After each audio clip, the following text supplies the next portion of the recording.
अस्सलामुअलैकुम, मैं जफरुद्दीन, आप देख रहे हैं SSN नेटवर्क। आपको बता दें कि आज महंगाई सर चढ़कर बोल रही है। आम आदमी का जीवन यापन करना दिन प्रतिदिन मुश्किल हो रहा है। इसके बावजूद मोदी सरकार ने घी, तेल, चावल और आटे पर भी GST लगा दिया है। दूसरा, गुजरात में जहरीली शराब पीने से 75 लोग मारे गए हैं।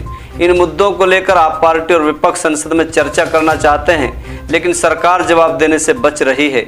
आप पार्टी के सांसद डॉक्टर सुशील गुप्ता व संजय सिंह ने कहा कि अपनी बात रखने के लिए संसद में विरोध प्रदर्शन करना पड़ रहा है, लेकिन अंधी, बहरी व गूंगी भाजपा सरकार लोकतंत्र का गला घोटने में जुटी हुई है।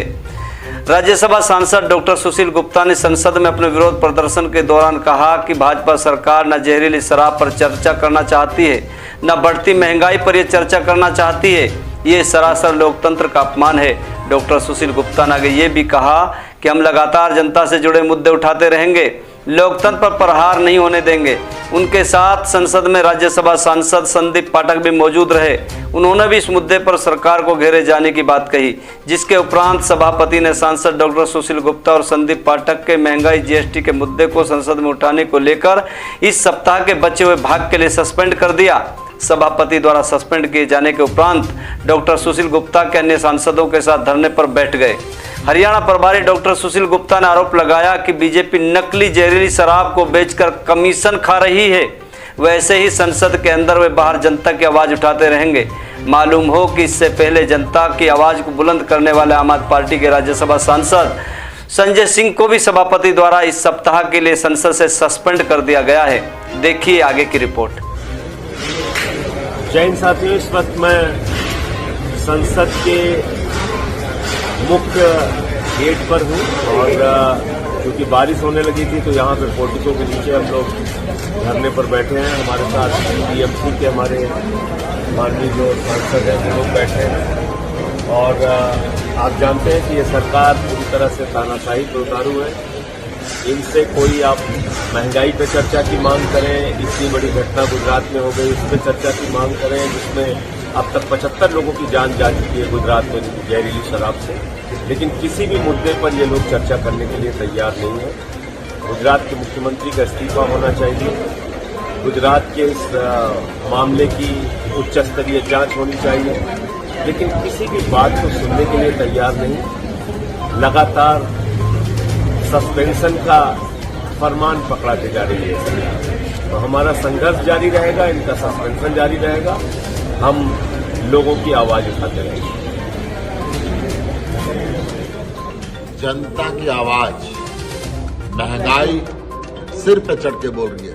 घी पे, तेल पे, चावल पे, आटे पे GST लगा दिया। हम चाहते हैं इस पे चर्चा हो। हम चाहते हैं गुजरात के अंदर 75 लोग मारे गए, उस पर चर्चा की जाए। हम चाहते हैं संघीय ढांचे पर प्रहार ना हो, परंतु न नकली शराब पे चर्चा करना चाहते, न बढ़ती महंगाई पे चर्चा करना चाहते और केवल आवाज उठाने पे सस्पेंड करना चाहते हैं, हाउस से बाहर भेजना चाहते हैं। आज हम दोनों को सस्पेंड किया है।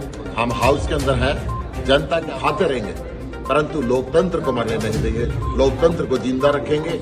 और इस देश के अंदर जो महंगाई का प्रहार हो रहा है, इस गुजरात के अंदर जो नकली शराब का कारोबार हो रहा है, ये हाउस में चर्चा की मांग हम लगातार करते हैं। 75 लोग जो मारे गए हैं, उनकी मौत का हिसाब भारतीय जनता पार्टी को देना पड़ेगा। मुझे और सुशील गुप्ता जी को सदन से सस्पेंड कर दिया गया है और हमारा दोष सिर्फ इतना था कि हम सदन में जो गुजरात में लोगों की मौत हुई है उसका मुद्दा उठा रहे थे।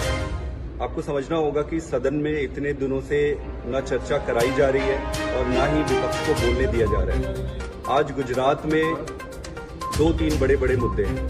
सबसे पहला, 75 से ज़्यादा लोगों की मौत हो चुकी है और ये अनऑफिशियल नंबर है। इसके अलावा खबर ये आ रही है कि इंटरनल सोर्सेज से पता चल रहा है कि जो लोग अभी भी बीमार होकर हॉस्पिटल्स में आ रहे हैं गुजरात में, उनको भर्ती नहीं किया जा रहा है, उनको वापस किया जा रहा है ताकि ऑफिशियल नंबर को वो काउंट ना हो। इसके अलावा कई सारे लोग जिनकी मौत हॉस्पिटल पे हो रही है, उनको लावारिश घोषित किया जा रहा है। तो इस तरीके से ऑफिशियल नंबर्स को सप्रेस करने की कोशिश कर रही है गुजरात सरकार। आज गुजरात सरकार का कोई नैतिक दायित्व नहीं बनता है अपने सरकार पे अपने पद पे बने रहने का। गुजरात सरकार को तुरंत सस्पेंड किया जाए पूरी तरीके से और सदन पे इस पे तुरंत चर्चा होनी चाहिए। ये दुर्भाग्य की बात है कि भारतीय जनता पार्टी के इतने सारे सांसदों को चुनकर सदन में गुजरात की एक तरफ आवाज उठाना तो दूर, उनमें से किसी को भी न दर्द है न दुख है, किसी को कोई परवाह नहीं है। मैं ये कहना चाहता हूँ कि हमें जितनी मर्जी बार सस्पेंड करे जो करे, जनता की आवाज उठाते रहेंगे और जनता के लिए लड़ते रहेंगे।